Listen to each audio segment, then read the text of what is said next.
اهلا وسهلا بيكم في حلقه جديده من بودكاست يعني ايه لازم. جماعه اكسكيوز صوتي الشتوي، هو مش شتوي، هو صوتي الفيروسي. يعني انا عيانه جدا، جيت من مصر وعيانه، وفاضل شهر تقريبا على شهر 9، وحاسه ان انا عيانه جدا. بس انا من الناس اللي لما بتعيا ما ينفعش تقعد في البيت، عشان انا لما بقعد في البيت عياي بيزيد، فبنزل افرك. وده اكشلي عكس اللي المفروض البني ادم اللي عيان يعمله. البني ادم اللي عيان المفروض يرتاح، بس انا صحتي بتيجي على الحركه.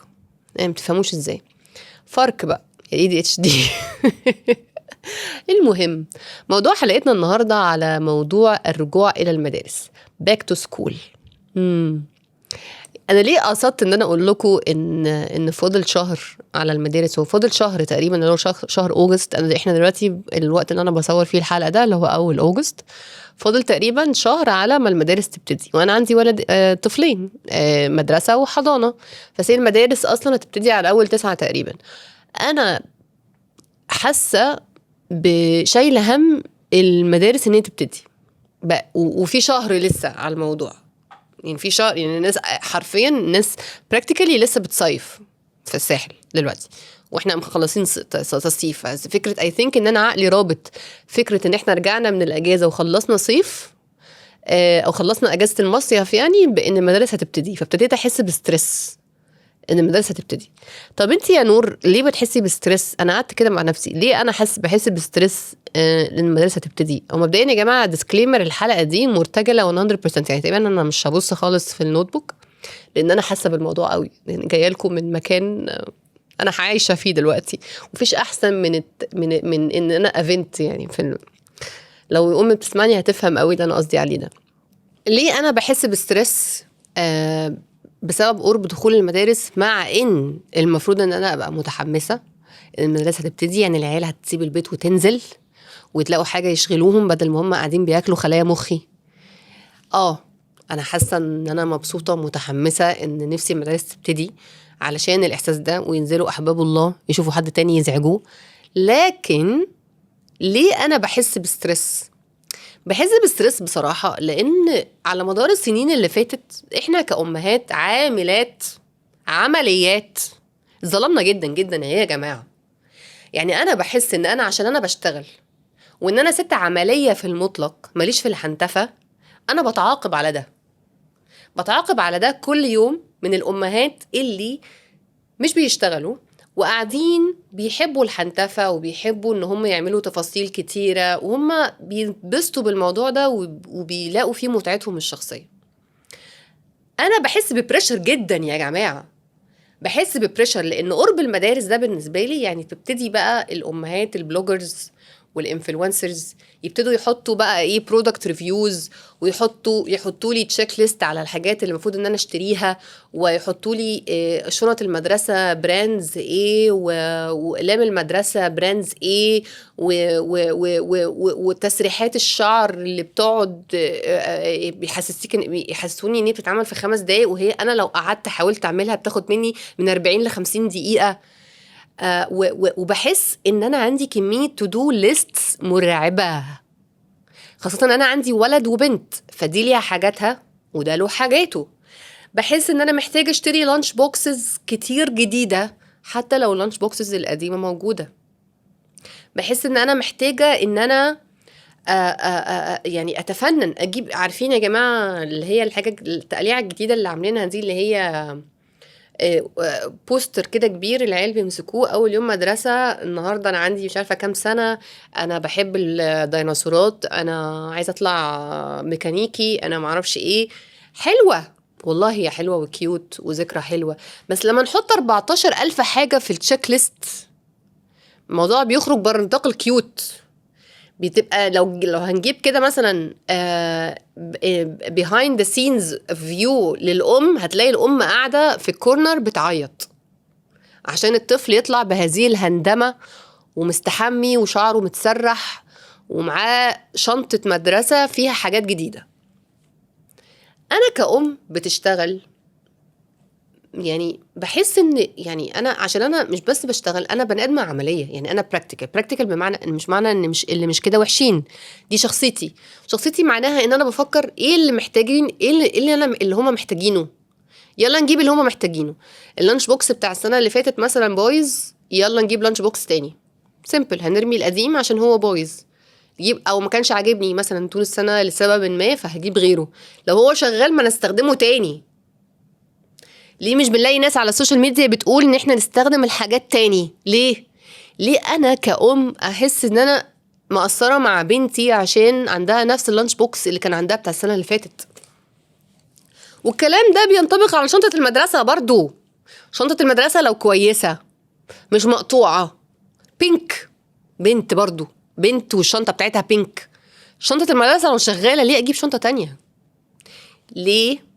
انا فاهمه ان ده شغلهم، يعني انا فاهمه عشان انا برضو على السوشيال ميديا، فانا فاهمه يعني ايه انه ان ده شغلهم وده رزقهم، وده ان هم بيبقوا عايزين يحسوا، بيبقوا عايزين يعملوا الحاجات دي كبارت من الاعلانات وبارت من البتاع. بس يا جماعه مع الوقت اتحول الموضوع لبريشر جامد. انا ببقى شايله هم الكونفرسيشن بتاعت ان انا اعلم بنتي ان هي ما تقارنش نفسها بالناس كل مره. يعني بدل ما احنا نبقى اول يوم مدرسه ده ابقى انا عايشه في المشاعر الحلوه ان هي هتروح تاكل خلايا مخ حد تاني، ببقى انا عايشه يعني متاهبه لان هي جايه تقول لي ان فلانه اللي معاها في جريد 1 او جريد 2 ان شاء الله معاها ستانلي. كيف يعقل هذا؟ ازاي بنت في جريد 2 ان شاء الله يعني معاها ستانلي؟ راحت فين الزمزميه؟ راحت فين الووتر بوتل العاديه؟ ليه بنجيب ستانلي لطفله عندها 8 سنين؟ وطبعا ده جدل كبير جدا من الامهات. انا فاهمه، يعني انا فاهمه انها هتقول لي ما تجيبي لها انت كمان ستانلي. انا فاهمه ومش بنتقدك. انا بس بقول لك يعني انه يعني نخلي في كونسنسس ما بيننا، نتفق كده فيما بيننا هنوحد حاجه معينه. وانا بكلمك كأم والله، يعني انا واحده لو انا جبت الفريده مثلا لبنتي يعني ستانلي وهي في جريد 2، امال هجيب لها ايه في جريد 5؟ هجيب لها ايه؟ ده انا نفسي اجيب ستانلي، يعني انا بالنسبه لي ستانلي ده حاجه حلوه، يعني حاجه شبابي. ليه اجيبه لها صغير؟ انا مش شايفه ان ده حاجه انا عايزه اعملها. بحس يا جماعه والله انا بحس ببريشر طول الوقت. بس هو اول يوم مدرسه ده، اول اسبوع مدرسه ده، انا بحس فيه ببريشر ان انا محتاجه ان انا اخلي اليوم fun as possible. يعني انا مثلا عمري ما عملت الاكل مثلا بتاع اللانش بوكس ده ساندوتش على شكل ارنب مثلا ولا شكل قطه، ولا انا عمري عملت كده. اصل هما يا جماعه اللانش بوكس ده بيترج في الباص اصلا، وعلى ما بتروح المدرسه بيبقى الاكل كله دخل في بعضه. ليه انا هقعد احرق في نفسي عشان اعمل لها ساندوتش على شكل ارنب، وتروح هي مثلا في المدرسه تقول لي فلان الساندوتش بتاعه على شكل ارنب ولا شكل قطه ولا شكل معرفش ايه؟ طب يعني مامة فلان ما نتفق مع بعض، يعني نتفق مع بعض ان احنا نعمل سندوتشات عاديه. لو انا وقتي ما يسمحش ان انا اعمل الارنب الصبح، لو انا وقتي ما يسمحش ان انا اعمل فرنش بريد الصبح، نتفق مع بعض.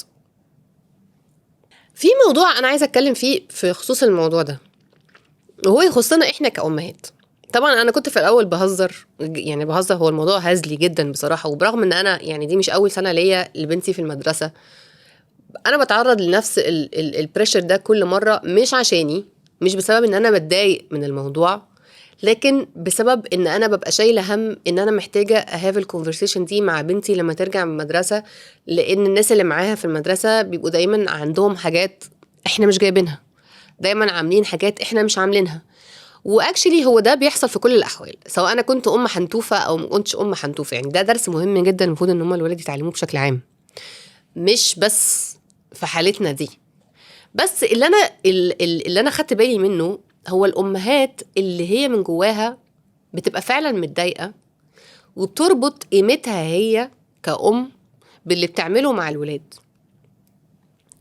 يعني لو شافت مثلا على السوشيال ميديا عامله ارنب وعامله فرنش بريد وجايبه لانش بوكس من مكان معروف، وجايبه ووتر بوتل جديده بتفتح بالاي اي، وجايبه شوز جديد حتى لو شوز بتاع السنه اللي فاتت لسه على مقاسنا، وجايبه وشنطه ديزني جايباها من فرنسا مخصوص. في امهات فعلا بيحسوا ان هم يعني ان هم مقصرين. انا جاي اقولك ان متحسيش من فضلك ان انتي مقصره. دورنا كأمهات هو عبارة عن جزء من أدوارنا الكتير. دايما برجع للحلقة بتاعت القيمة، لو ما كنتيش اتفرجتي عليها بليز ارجعي اتفرجي عليها، لأن الحلقة دي مهمة جدا. إن أنا المفروض إن أنا ماخدش قيمتي من دور من أدواري. ما ينفعش دوري كأم يخليني أحس إن أنا قليلة. مبدئيا أنا ما ينفعش إن أنا أقول على نفسي قليلة إطلاقا. وهفترض معاكي ان انت في يوم من الايام، وده مش في يوم، ده بيحصل كتير جدا، ان احنا بنقصر مع اولادنا. مش عايزاكي تحسي ان انت فاشله، مش عايزاكي تحسي ان انت مقصره، مش عايزاك. عادي، عادي. يعني انا افتكر ان انا لما كنت في المدرسه، وانا عايزاكي ترجعي انت كمان بالذاكره بتاعتك زمان، وانت لو انت اب بتسمعني ترجع بالذاكره بتاعتك زمان، تفتكر ايه هي المشاعر اللي فضلت معانا بعد اول يوم مدرسه. يعني انا دلوقتي رايحه، لما انت رايح النهارده اول يوم مدرسه، كان ايه اللي بتفكر فيه؟ انا افتكر، انا اذكر ودي انا يعني تجربتي انا الشخصيه، ان انا كان عندي مشاعر محتاجه حد يتعامل معايا فيها.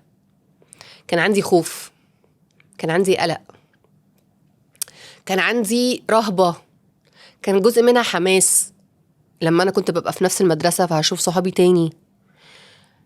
انا مش فاكره مره ان انا كنت concerned او بفكر في الشنطه اللي معايا او اللانش بوكس اللي معايا او القلم اللي معايا او الزمزميه. انا كنت متحمسه ان حاجتي جديده، متحمسه باليونيفورم الجديد، متحمسه بالحاجات بتاعتي، متحمسه مبسوطه ان هي حاجات حلوه وحاجات جديده حلوه تمام.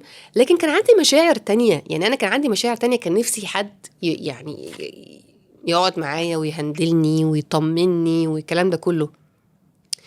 فانا دلوقتي بعمل ايه مع بنتي وهي رايحه المدرسه وهي لسه داخلين مثلا؟ انا بحاول ابتدي امهد لها الموضوع ده، امهد لها ان احنا رايحين مدرسه جديده، مش مدرسه جديده، رايحين كلاس جديد، فهنشوف ناس تانية وهنشوف مدرسين تانيين، هنتعامل ازاي مع المشاعر، يعني طبعا انا مش عايزه الحلقه دي تبقى حلقه عن التربيه، لان هي انا ابعد ما يكون عن هذا الكونتنت في الحياه.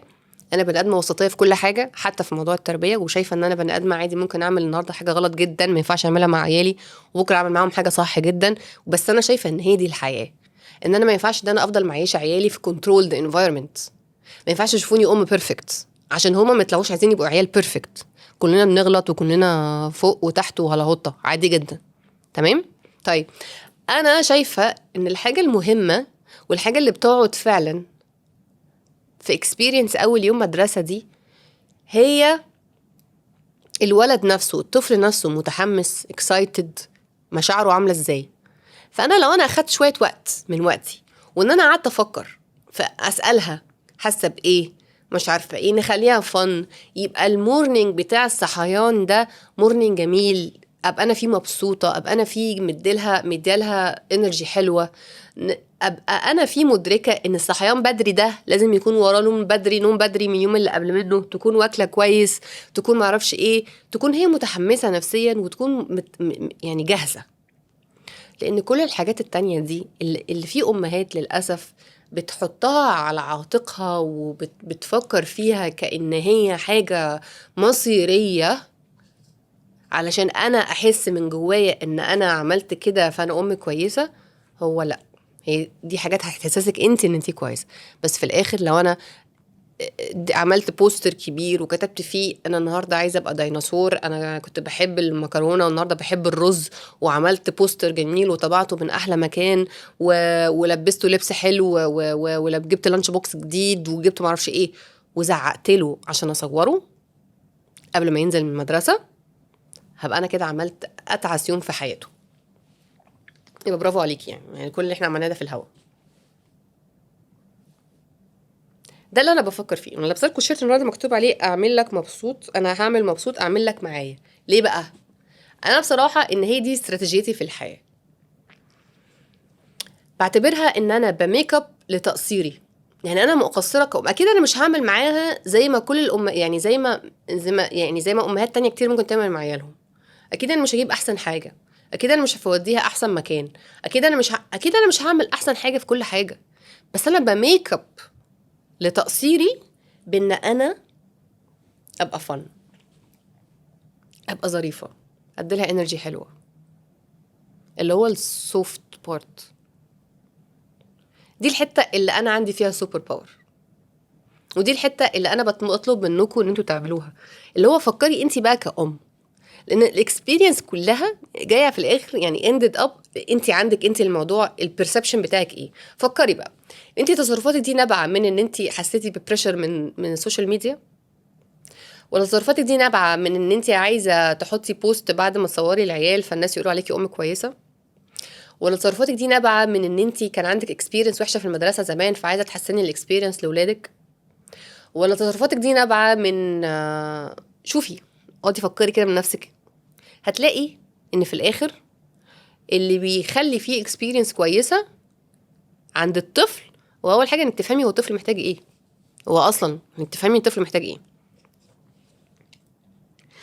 يعني ايه لازم اول يوم على السوشيال ميديا في المدرسه يكون يوم حلو؟ لا، هو مش لازم. هو اللي لازم انه يبقى يوم حلو في بيتك انتي مع اولادك انتي مع اللي فعلا مهم. مش لازم الشنطه تبقى براند، مش لازم السبلايز تبقى براند، مش لازم ابيع كليتي عشان خاطر اجيب حاجات للولاد تبقى واو وتبقى جديده وتبقى معرفش ايه.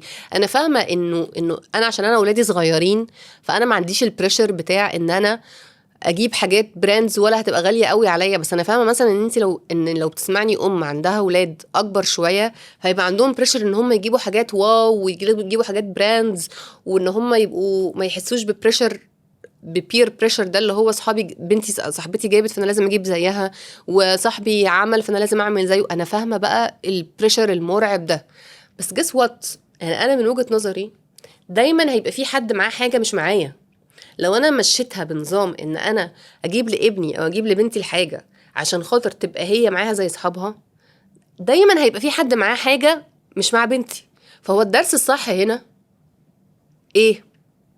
زي ما دايما في حاجه مع ناس معايا في الشغل مش معايا، زي ما دايما في حاجه مع اصحابي مش معايا، زي ما دايما في حاجه مش مع الناس. هو ده حاجه في الحياه. ما ينفعش ان انا اخلق كنترولد انفايرمنت كأن احنا فار في لاب كده، اخلق له بيئه بتمبريتشر مظبوطه بنور مظبوط بظروف ملائمه للنضج في قلب اللاب اللي انا معيشاه فيه ده، واللي يطلع بقى هو من اللاب ده يكتشف ان الحياه بقى ايه ده سوبر ماريو. لا، انا دي مدرستي. انا بقعد مع بنتي بقول لها، هو دايما بقول لها نفس اللي انا بقوله لكم ده، تفهموا بقى تفهموش انا ما اعرفش بقى، انه دايما هيبقى في حد معاه حاجه مش معايا. فهو الحل مش في ان انا اجيب الحاجه اللي مع الناس. الحل هنا مش ان انا انزل دلوقتي اجيب لبنتي الستانلي. الحل ان انا اقعد افهمها ان حتى لو جبنا الستانلي النهارده ممكن تروح المدرسه بكره تلاقي حد معاه اكسسوارز في الستانلي، هننزل نجيب الاكسسوارز. ان حد معاه كوتشي ما اعرفش منين هننزل نجيب الكوتشي. احنا عايشين في بيتنا. ودي حاجه انا اتعلمتها بصراحه من parenting coaches، وانا هقول لكم عليها النهارده. دي ظروفنا، ده بيتنا، هي دي حياتنا، هو ده اللي احنا نقدر نعمله دلوقتي. كل بيت وله ظروفه وله حياته وله طريقته. ده بيتنا، هو ده اللي احنا نقدر نعمله دلوقتي. واتعامل معاها لو لقيت مقارنة ابتدي طب ليه بصينا للناس؟ طب احنا المفروض ان احنا نبص لنفسنا، نبص الحاجات اللي معانا، لان دي conversation عمرها ما هتخلص. والبنت او الولد اللي متعود ان هو يقارن نفسه بالناس اللي حواليه هيفضل على طول يقارن نفسه بالناس اللي حواليه. فدي conversation تربوية مش conversation مادية، الحق يقال في الموضوع ده. والاهم من ان الطفل نفسه ما يحسش بالمقارنه او نتعامل معاه في مشاعر المقارنه، ان انت تتعاملي من جواكي انت في مشاعر المقارنه، او انت تتعامل من جواك انت في مشاعر المقارنه. ما بقاش انا مثلا بقول لبنتي ما تقارنيش نفسك باصحابك، وابقى انا مثلا بتكلم معاها ان انا بقارن نفسي مثلا ببنت فلانه وبنت علانه او فلانه وعلانه. ابقى انا بعمل معاها اللي انا بعمله مع نفسي، او انا بعمل مع نفسي اللي انا بعمله معاها. نفس الحاجه، ما بقاش انا بقارن مثلا دوري كأم من جوايا انا عايزه ابقى ام زي فلانه، لا، ابقى فاهمه ان فلانه دي عندها هير جيرني، عندها طريقتها، عندها اسلوبها، وان انا مختلفه عن فلانه. لا انا اقارن نفسي بالناس، ولا انا اقارن، ولا عشان خاطر ابقى فعلا بدي مثال كويس ورول موديل كويس لبنتي، وابقى نفس الحاجه مع ابني. وافهم برضو انه في مشاعر هتيجي غصب عني، انه مشاعر بالمقارنه هتيجي غصب عني، بس لما تيجي ارجع لقواعدي واهدى كده، وافتكر ان احنا مختلفين عن بعض، وان ربنا خلقنا مختلفين عن بعض، وده عادي. وارجع ابص تاني لحياتي وبيتي وولادي نفس الحاجه، وعلم بنتي نفس الحاجه. هابي باك تو سكول. اتمنى لكم سوفت لونش. تمام. وانا جايه افكركم، جايه لكم المستقبل لو انتوا ولادكم صغيرين، انه اللي احنا نسيناه اول يوم مدرسه ده ممكن نعمله تاني يوم مدرسه عادي جدا، اول اسبوع مدرسه عادي جدا. تمام. لو انت في حاجه في بالك عايزه تعمليها هتعمليها عادي. وجايه اقول لك انه يعني انا مبسوطه لك ومبسوطه لنفسي ان الكاونت داون يبتدي وهيبتدوا ياكلوا خلايا مخ ناس تانيين. فانا مبسوطه لك ومبسوطه لنفسي، وجايه بقول لك اهو ان انا I will make sure انه انا على السوشيال ميديا، واتمنى كل لو حد بيسمعني انفلونسر او على السوشيال ميديا بلوجر او بيعملوا ادز للحاجات بتاعت المدرسه او الكلام ده كله، بليز شير مع الناس. لو انتوا بترجعوا تستخدموا حاجاتكم القديمه عادي، لو هي شغاله عادي تو نورماليز. ولو انت بتتاثر قوي بالسوشيال ميديا، حاولي تفهمي ان ده شغل وان دي مش الحقيقه. تمام. هابي سوفت لونش، واشوفكم ان شاء الله على بعد المدارس، وكل سنه وانتم طيبين. باي.